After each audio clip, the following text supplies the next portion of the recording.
Hello everyone, it's Queen V Line back to you with another video. This video pertains to the hoopla, controversy, biases that I have seen surrounding the #1 movie, Black Panther, Wakanda Forever, as it is still #1 and as there is Oscar buzz surrounding this phenomenal movie. I would be foolish not to address the biases and controversies surrounding this film. So let's get into it. The first controversy surrounding this movie is the colorism displayed by news anchors in Mexico that complained that Black Panther Wakanda Forever focused on darker skinned Latino actors is a form of discrimination against white Latinos. You read and heard me right. We have news anchors openly complaining about a movie that focuses on darker skin Latino actors is a form of discrimination against white Latinos. Now, for centuries, colorism against darker skin tone people within communities such as the Hispanic and Black has plagued us for decades. And the fact that Black Panther Wakanda Forever is trying to bridge back cultures to its roots. There are Black, Latinos, Indigenous Latinos, and white Latinos. There is not one phase of being Hispanic, and the fact that persons went out of their way to being upset that a quote-unquote dark-skinned actor got that leading role screams that we have a long way to go, and that the Latin and Hispanic community needs to address its anti-blackness because it's getting in the way of moments like this in which we should be celebrating cultures and coming together as one. United we stand, divided we fall. The second controversy surrounding this film is persons are claiming that director and co-writer Ryan Coogler placed too much emphasis on the women of Wakanda instead of making it about the men of Wakanda.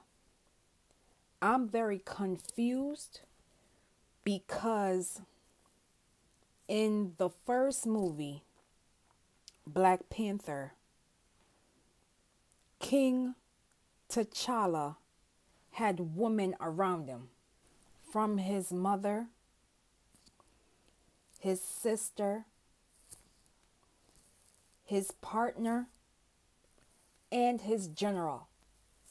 So why would Ryan Coogler throw away that whole concept that was established in the movie and in the comics for insecure persons within our community? Make that make sense. The success of Black Panther was not only due to King T'Challa, but because the women of Wakanda had their own leadership roles and supported the king in his decisions. Now, did they agree on everything? No, but they respected the king's choices, and they always had a conversation prior to one being made. This is so disrespectful to the legacy of the late Chadwick Boseman and disrespectful to the art that Ryan Coogler is making for us. How can we move the culture forward if we continue to deny Black women's contribution within our spaces? Now you will watch this brief clip of Letitia Wright breaking down the role of King T'Challa and why he relies on the women of Wakanda in order to gain success. And I will be back with more commentary.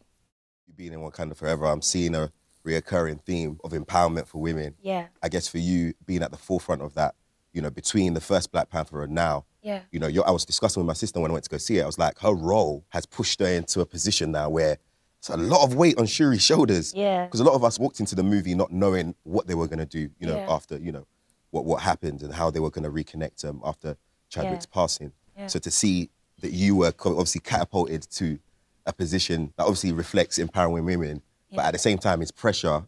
How did you deal with that through the filming process? Because I know that could have been complicated. That wasn't super easy, but the first film, because of the love and the appreciation we got from the audiences, seeing the ways in which T'Challa was surrounded by women who were just phenomenal. You know, his little sister was creating his technology, Queen Mother giving him counsel, advice. His main love is one of the greatest spies of our nation.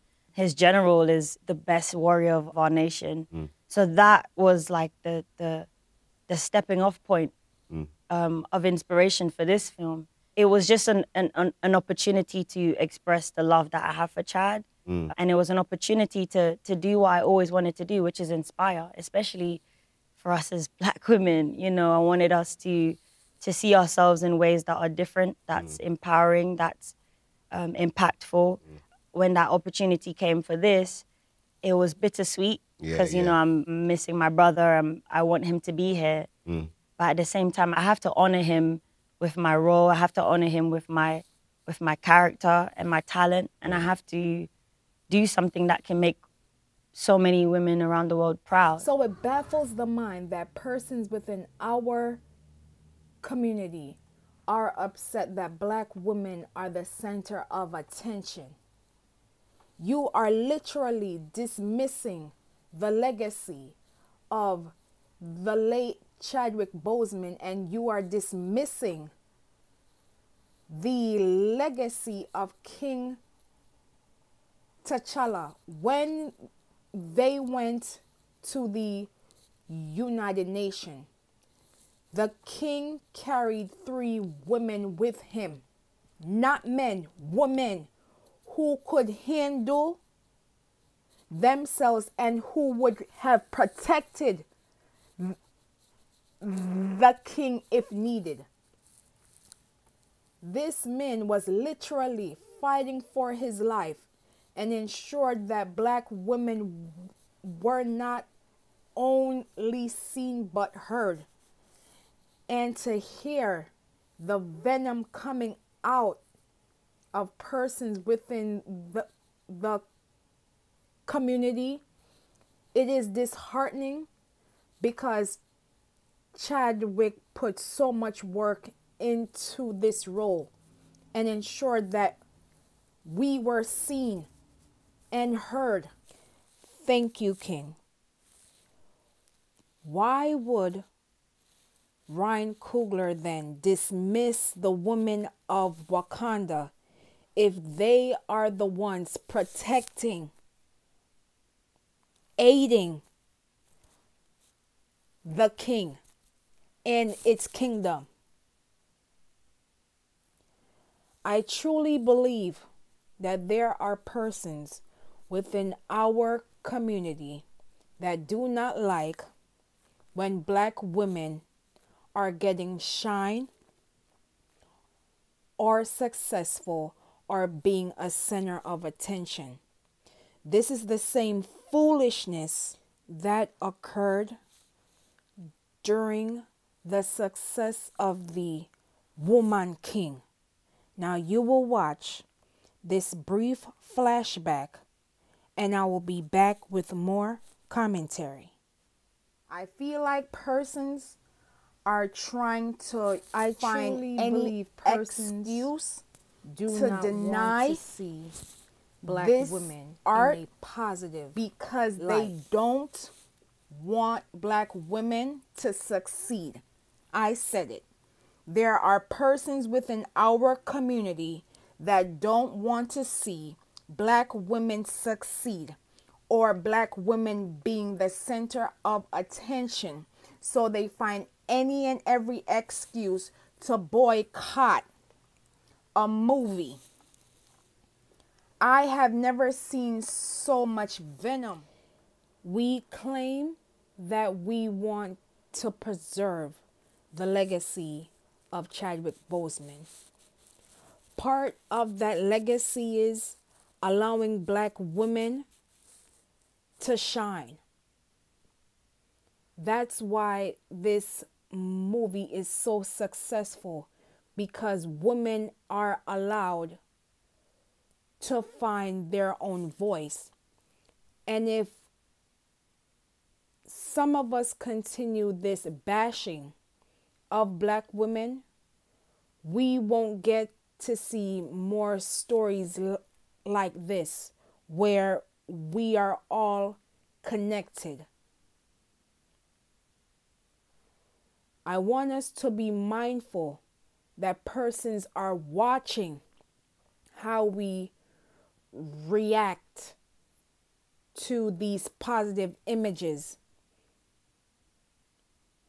We are so quick to dismiss black women's contribution, but are so quick to uplifting shows and movies which violate, disrespect, disregard black women. Make that make sense.